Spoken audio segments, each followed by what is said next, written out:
Chers collègues, je vous propose de commencer nos travaux. Nous sommes aujourd'hui réunis pour entendre les participants à une table ronde sur les enjeux environnementaux présentés par les substances per- et polyfluoroalkylées, que je nommerai les PFAS et que l'on qualifie parfois de polluants éternels. Dans ce cadre, nous avons le plaisir d'accueillir Madame Pauline Servant, toxicologue membre de l'ONG Génération Future, Monsieur Pierre Labadie, directeur de recherche à l'unité mixte de la recherche du CNRS et de l'Université de Bordeaux, chercheur au laboratoire physico- et toxico-chimie de l'environnement, et Monsieur Philippe Bodenez, chef de service des risques sanitaires liés à l'environnement des déchets et des pollutions diffuses au ministère, le plus beau, le ministère de la Transition écologique et la cohésion des territoires. Mesdames, Madame, Messieurs, nous vous remercions d'avoir accepté notre invitation à cette audition. Les questions soulevées par l'usage des PFAS, de ces polluants éternels, ne sont pas récentes, mais ont fait l'objet d'une récente médiatisation qui les place désormais dans l'actualité. Pour notre part, nous avons pris la décision, dans le cadre du bureau de notre commission, d'organiser la présente table ronde avant que le sujet arrive sur le devant de la scène, car le sujet nous paraissait essentiel et méritait un éclairage particulier au vu des enjeux qu'il pouvait présenter pour notamment les milieux naturels, mais aussi pour la biodiversité.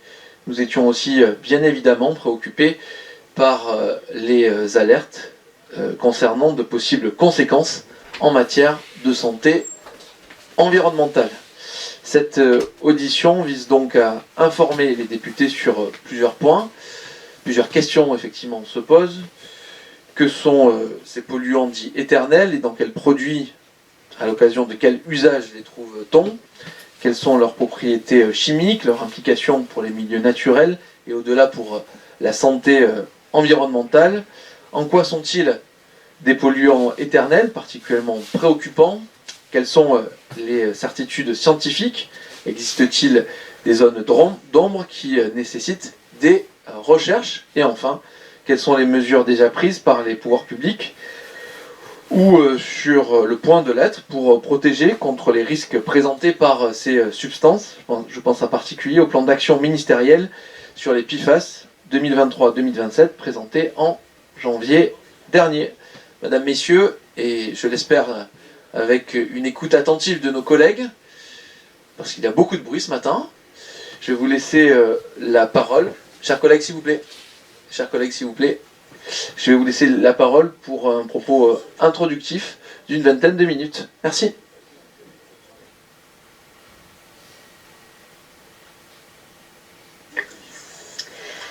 Bien, bonjour à tous, merci beaucoup pour l'introduction.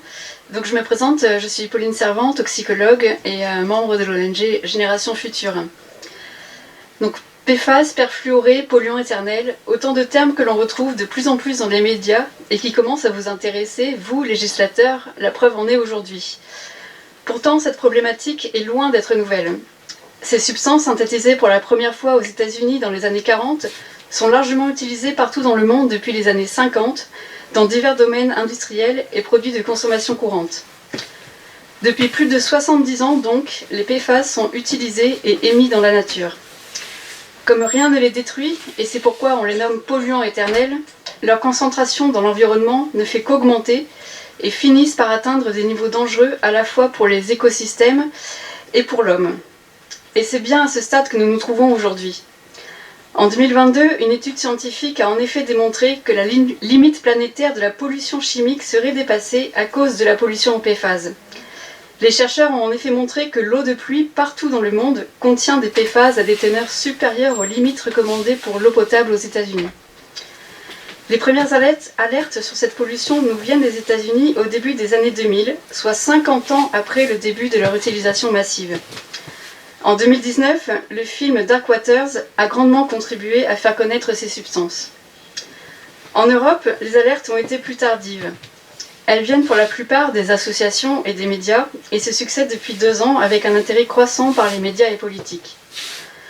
En 2021, plusieurs ONG, dont Génération Future, ont dénoncé la présence de PFAS dans les emballages alimentaires.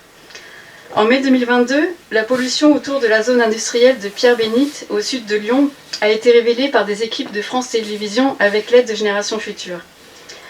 En début d'année 2023, nous publions un rapport sur l'état de la pollution des eaux de surface en France. Et enfin, le 23 février dernier, Le journal Le Monde et leur partenaire du Forever Project publiaient une carte à la fois inédite et inquiétante de l'ampleur de la contamination en Europe. Donc, cette pollution nous inquiète par son étendue. Des centaines d'articles scientifiques ont montré la présence de PFAS dans tous les milieux. Eau de surface terrestre et marine, eau souterraine, sédiments, air, sol, même l'eau de pluie donc, où les glaciers de l'Arctique sont contaminés. Cette pollution nous inquiète pour ses effets sur les écosystèmes, mais aussi sur les hommes. Et dans une approche One Health, une seule santé, les impacts sur les écosystèmes et sur l'homme sont indissociables. Si l'environnement est contaminé, les animaux et plantes sont contaminés, et alors nous le sommes aussi. Les résultats de l'étude d'Esteban menée par Santé publique France sont sans appel. 100% des personnes, adultes ou enfants, contiennent dans leur sang des PFAS. Ainsi, ce ne sont pas seulement les personnes travaillant ou vivant à proximité des usines utilisant ces substances qui sont contaminées, mais bien toute la population. Plusieurs rapports scientifiques ont montré que l'alimentation et l'eau potable sont de loin les deux premières sources d'exposition. Certains aliments sont particulièrement contaminés, comme les poissons d'eau douce ou les œufs. L'inhalation de poussière et d'air contaminé peut également être une source d'exposition importante, pour les enfants notamment. Cette pollution des milieux et cette imprégnation du vivant nous inquiètent car ces substances agissent à très faible dose. D'après l'EFSA, l'Agence européenne de sécurité alimentaire, une exposition chronique à quelques nanogrammes par kilo par semaine suffit à provoquer des effets sur le système immunitaire. Et toujours d'après l'EFSA, une part importante de la population européenne est exposée à des niveaux provoquant des effets néfastes. Outre les effets sur le système immunitaire, une exposition au PFAS a été associée à une myriade d'effets néfastes. Augmentation des taux de cholestérol, risques cardiovasculaires, perturbation de la thyroïde, perturbation du foie, diminution de la fertilité, risque de cancer, la liste est longue. Comme souvent avec les polluants chimiques, les enfants à naître sont extrêmement vulnérables. Enfin, est-il nécessaire de rappeler que cette pollution s'accumule avec toutes les autres et contribue à un effet cocktail toujours plus toxique. Cette pollution nous inquiète aussi car elle engendre des coûts économiques importants. En 2019, le Conseil nordique des ministres a estimé que la pollution au PFAS coûtait entre 52 et 84 milliards d'euros par an sur les systèmes de santé européens. Enfin, cette pollution nous inquiète car les actions entreprises pour la contrer sont quasi inexistantes à ce jour. Mis à part les restrictions mondiales de 2 PFAS prises dans le cadre de la Convention de Stockholm sur les polluants organiques persistants, les PFAS sont toujours autorisés et utilisés, et la surveillance des milieux est très insuffisante. Les enjeux et défis sont donc énormes. Mais voyons le côté positif. Il est possible d'agir, et les possibilités d'action sont même nombreuses. Concernant le niveau européen, nous demandons le plein soutien de la France au projet de restriction globale qui permettrait de couper net les émissions à la source. Mais il faut garder en tête que ce processus va durer plusieurs années et ne sera pas effectif avant 2027 au moins. Nous demandons donc des mesures au niveau national, maintenant et sans attendre la restriction européenne. Tout d'abord, nous demandons la pleine transparence sur toutes les données et analyses relatives aux PFAS en France. En particulier, nous demandons que soit rendu public le rapport commandé en février 2022 par la ministre de l'écologie Barbara Pompili. Nous demandons des actions concrètes pour limiter les émissions à la source avec l'établissement de normes strictes de rejet industriel. Nous demandons l'interdiction des perfluorés dans les emballages alimentaires et les mousses anti-incendie. D'autres pays européens l'ont déjà fait, comme le Danemark, les Pays-Bas ou la Norvège. Nous demandons une meilleure surveillance de tous les milieux naturels et des denrées naturelles, partout sur le territoire, et en utilisant les techniques analytiques les plus poussées. Nous demandons la mise en place d'une surveillance obligatoire de l'eau potable, également partout sur le territoire, et sans attendre l'entrée en vigueur de la directive européenne sur la qualité de l'eau potable, qui est prévue pour 2026. Nous demandons qu'une réflexion soit menée sur la possibilité d'inscrire au tableau des maladies professionnelles les maladies liées aux expositions aux PFAS en milieu industriel. Enfin, nous demandons que la question de la dépollution soit abordée dès maintenant, en priorité pour la production d'eau potable et pour les stations d'épuration. Évidemment, sur cette question, l'application du principe pollueur-payeur est une évidence pour nous. Alors oui, cette liste de demandes est longue, mais nous la voyons aussi comme une opportunité offrant beaucoup de moyens d'action. Et la France doit se saisir de ce sujet et apporter des réponses fortes et rapides. Je vous remercie. Merci, monsieur Labadie. Merci, bonjour à toutes et tous. Je vais être obligé de me tourner pour voir les diapos. Donc moi je vais vous présenter, donc je suis chercheur au CNRS basé à Bordeaux, pardon. Ça marche, ouais. Je vais vous donner des éléments aujourd'hui sur les caractéristiques, les usages de ces composés. Il faut que je rappuie. Ah oui, super, c'est mieux comme ça. Pardon. Donc des éléments d'ordre scientifique sur les caractéristiques, les usages de ces composés, également sur la présence et l'impact de ces composés dans l'environnement. Donc les PFAS, ce que vous devez savoir, c'est que c'est une famille qui est extrêmement vaste et très complexe. On estime qu'il y a potentiellement plus de 10 000 composés qui ont été mis sur le marché, même si la liste établie par l'OCDE en 2018 n'en recense que 4 700, 4 800. Au sein de cette famille, on distingue des composés non polymériques et des polymères. Et au sein des composés non polymériques, des composés perfluoroalkylés et polyfluoroalkylés, je vais vous montrer juste après de quoi il s'agit, sur la diapo suivante. Donc ici je vous montre un exemple de molécule, c'est le PFOA. Donc l'OCDE a défini les PFAS comme étant des molécules qui comportaient au moins un élément CF2, j'aurais pu rajouter CF3, c'est-à-dire un atome de carbone sur lequel on a greffé des atomes de fluor. Et donc les PFAS sont caractérisés par la présence d'une chaîne alkyle fluorée, donc c'est la chaîne alkyle, c'est ce qui est en noir, en gris sur la figure, et vous voyez que celle-ci est perfluorée, on n'a plus d'atomes d'hydrogène en fait, tous les atomes d'hydrogène ont été remplacés par des atomes de fluor, donc dans ce cas-là on a un composé perfluoroalkylé, et si on conserve des atomes d'hydrogène, on a un composé polyfluoroalkylé. Ce type de chaîne alkyle fluorée a des propriétés uniques puisqu'elle repousse à la fois l'eau et les graisses. Et ça c'est unique dans le monde de la chimie organique. Donc on a une partie qui est hydrophobe et lipophobe. Si on ajoute à cette chaîne alkyle ce que j'ai appelé ici un groupement fonctionnel, qui souvent est hydrophile, donc il y a une affinité pour l'eau, on obtient finalement une molécule qui a à la fois des propriétés hydrophobes et hydrophiles. Et ça c'est ce qu'on appelle un tensioactif et qu'on peut utiliser comme agent de surface. Par ailleurs, ces molécules comportent des liaisons carbone-fluor qui sont extrêmement stables. La liaison carbone-fluor, c'est la liaison simple la plus forte en fait en chimie organique, qui a également un effet protecteur sur les liaisons carbone-carbone, entre les éléments gris, toujours sur la figure.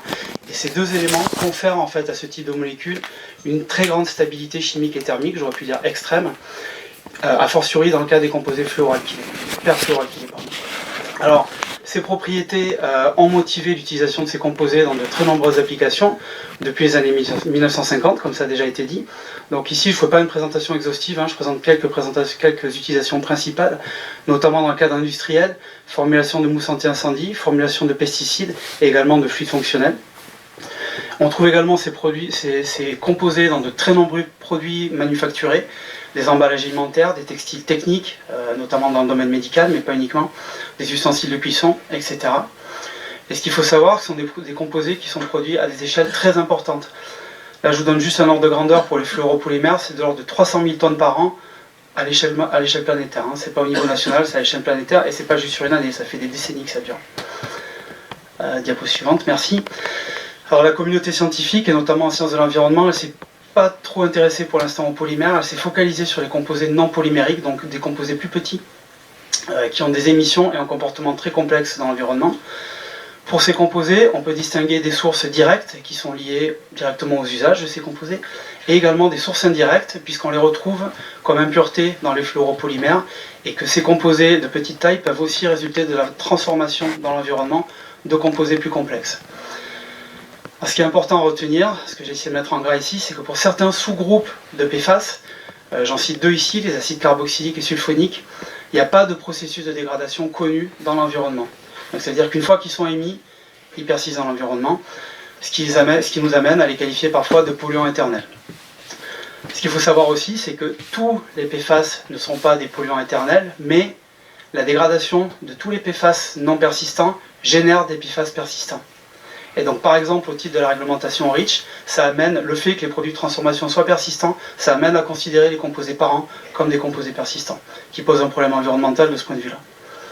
Chers collègues, on vous enverra les diapos, au moins comme ça vous n'allez pas prendre de photos. Voilà.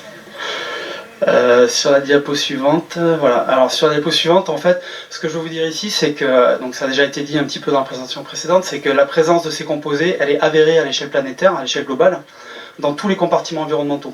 Partout où on cherche des PFAS, on en trouve, quasiment partout, à des niveaux variables, mais avec des fréquences de détection très élevées.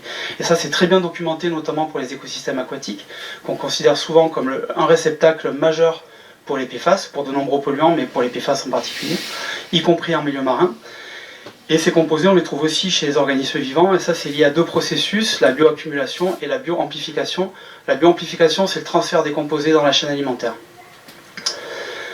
Donc ici, je vous illustre ça par une figure qui montre les teneurs du PFOS. Le PFOS, c'est le premier composé auquel la communauté s'est vraiment intéressée. C'est un composé emblématique, c'est le premier qui a été interdit, listé dans la Convention de Stockholm sur les polluants organiques persistants de l'UNEP. Et donc ce que montre cette figure, ce sont les teneurs hépatiques, donc dans le foie des mammifères marins à l'échelle globale. Donc ça date de 2010-2011, mais en fait c'est toujours d'actualité. Et ce que vous pouvez voir, c'est à la fois la distribution planétaire de ces composés-là. Donc on les détecte, y compris dans les milieux polaires, où il n'y a pas de source directe de PFAS. Et on les détecte, alors là les concentrations probablement ne vous parlent pas, mais ce que je peux vous dire, et vous pouvez me croire, c'est que les teneurs sont extrêmement élevées dans les ours polaires, qui sont des prédateurs supérieurs. Et ça montre le transfert dans la chaîne alimentaire. Mais chez l'homme, c'est le même type de problème, en fait. On peut être considéré comme un prédateur supérieur. Sur la diapositive suivante, ce que je vais vous montrer, c'est qu'en fait, le problème, donc, il est global, mais on peut aussi regarder à l'échelle nationale ce qui se passe, et je vous montrerai deux exemples sur cette diapositive et la suivante. Ici, ce sont des travaux produits par une équipe d'Ifremer de Nantes qui s'est intéressée aux tendances temporelles et spatiales des PFAS sur le littoral métropolitain. Donc sur la figure de gauche, vous avez un profil spatial, et vous pouvez, pour deux sous-familles, on va dire, de PFAS, vous pouvez voir des points chauds, l'estuaire de Seine, la Gironde, l'étang de Thau. Pour le PFOS, pour les carboxylates et les PFCA, c'est plutôt le golfe de Fos qui ressort. Et donc c'est juste pour vous montrer que ça, c'est des teneurs dans les bivalves qui sont collectés, et Ifremer a une banque d'échantillons, ils l'ont revisité et ils montrent la présence généralisée de ces composés-là. Ils ont également étudié, c'est ce qui est sur la figure de droite, les tendances temporelles. On ne va pas rentrer dans les détails là, mais on voit qu'on a une augmentation par exemple pour le PFOS, puis jusque dans les années 90, 95, et une diminution qui est liée à finalement une évolution de la réglementation qui a été devancée par les industriels. Voilà, c'est ce qu'on peut faire. L'idée, c'est de montrer que finalement on trouve des PFAS partout sur le littoral français. Et sur la diapositive suivante, je m'intéresse plus ici au réseau hydrographique. Donc si on trouve des PFAS sur le littoral français, c'est parce qu'en fait on a des sources en milieu continental, et des PFAS qui sont transportés par le réseau hydrographique, donc les rivières, les fleuves, les estuaires, jusqu'au milieu littoral. Donc on a eu la chance de participer à deux campagnes nationales qui étaient pilotées par l'INERIS et l'OFB en 2012 et 2018. Et ici je vous montre juste, j'ai extrait un résultat, c'est la fréquence de détection des PFAS dans les sédiments prélevés dans le réseau hydrographique à l'échelle nationale. Vous avez la carte des stations à gauche. Et ce que vous pouvez voir, c'est que tant en 2012 qu'en 2018, en fait, certains PFAS présentent des fréquences de détection qui sont extrêmement élevées. On va jusqu'à quasiment 80%. Et je crois qu'on avait retrouvé dans la première campagne au moins un PFAS dans 90% des cours d'eau étudiés. Sachant qu'on avait également inclus des cours d'eau dits de référence censés être très peu impactés. Sur la diapositive suivante, pour terminer, je vous donne juste très brièvement quelques éléments sur l'écotoxicité de ces composés, donc l'impact sur la faune. Donc ce qui est important de noter, c'est qu'il est quasiment impossible, en fait, je vous ai parlé de 10 000 composés potentiellement au départ, donc en fait c'est quasiment impossible de renseigner de façon exhaustive, complète, l'écotoxicité de l'ensemble de ces composés, considérés individuellement. Et en fait, ce qu'on voit, si on fait une revue de la littérature, c'est qu'on a des données très abondantes pour un nombre très restreint de PFAS, donc ils sont listés ici, il y en a 4. On a des éléments parcellaires sur un certain nombre d'autres PFAS, mais beaucoup moins complets que pour ces 4-là. Il y a des effets qui sont documentés sur la faune, différents types d'organismes que j'ai listés ici. Et si je me focalise juste sur les poissons, il y a des effets qui ont été démontrés à différents niveaux d'organisation biologique, donc au niveau moléculaire, au niveau des tissus, organes et au niveau individuel. Et j'en liste ici les principaux: l'altération du système thyroïdien avec des conséquences sur le développement des organismes, notamment sur les stades juvéniles, hein. Altération de la stéroïdogénèse, donc la synthèse des stéroïdes, avec des implications sur le développement des organes sexuels et la reproduction, in fine. Et ce qui est peut-être le sujet le plus chaud en ce moment, c'est l'altération, les impacts sur le système immunitaire. Et j'en ai terminé, je vous remercie pour votre attention.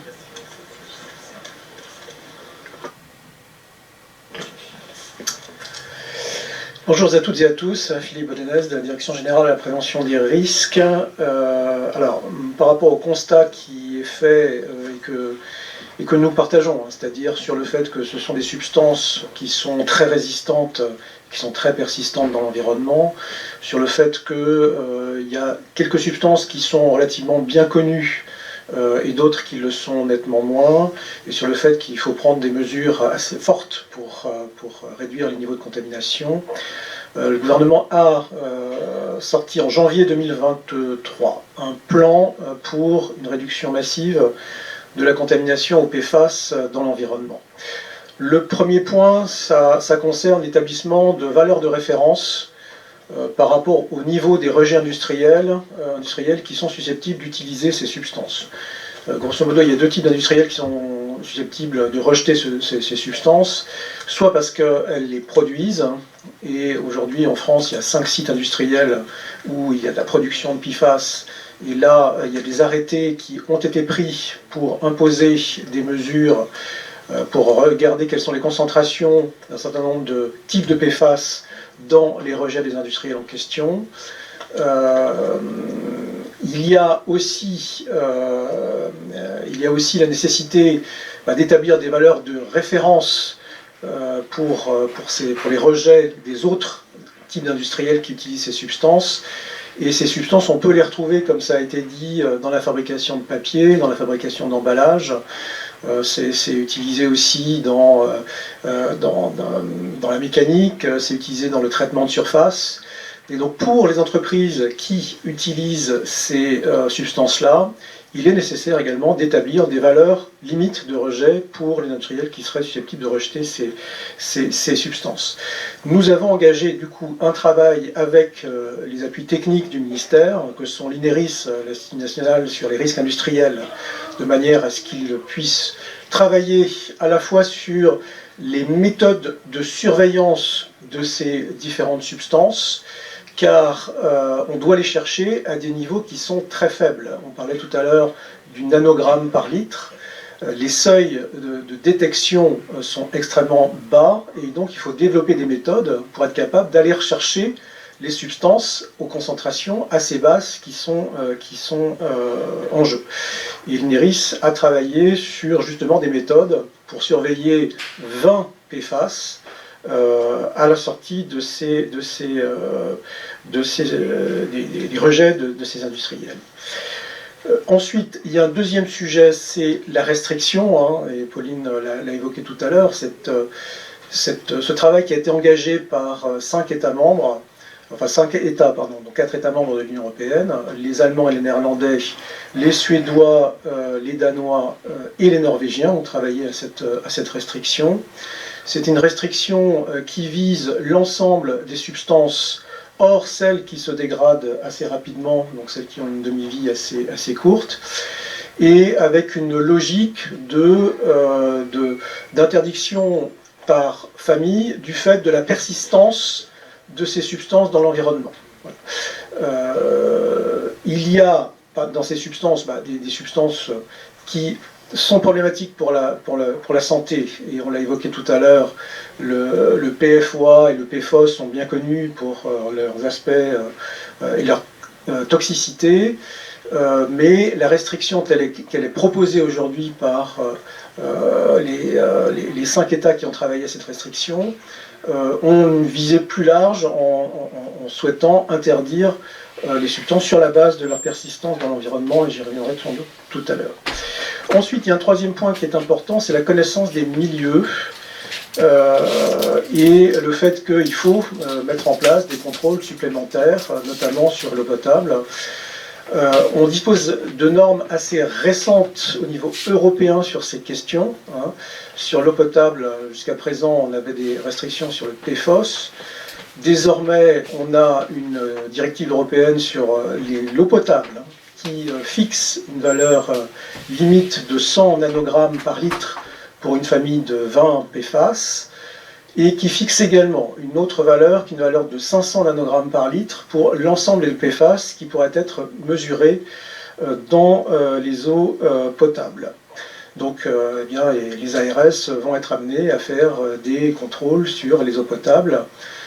Cette limite est censée s'appliquer à partir du 1er janvier 2026, mais compte tenu de l'urgence à agir, eh bien, il y a des prélèvements qui seront faits dès 2023 pour mieux connaître les niveaux d'imprégnation des eaux qui peuvent être distribuées aux consommateurs. Ensuite, il y a une action sur la réduction des rejets.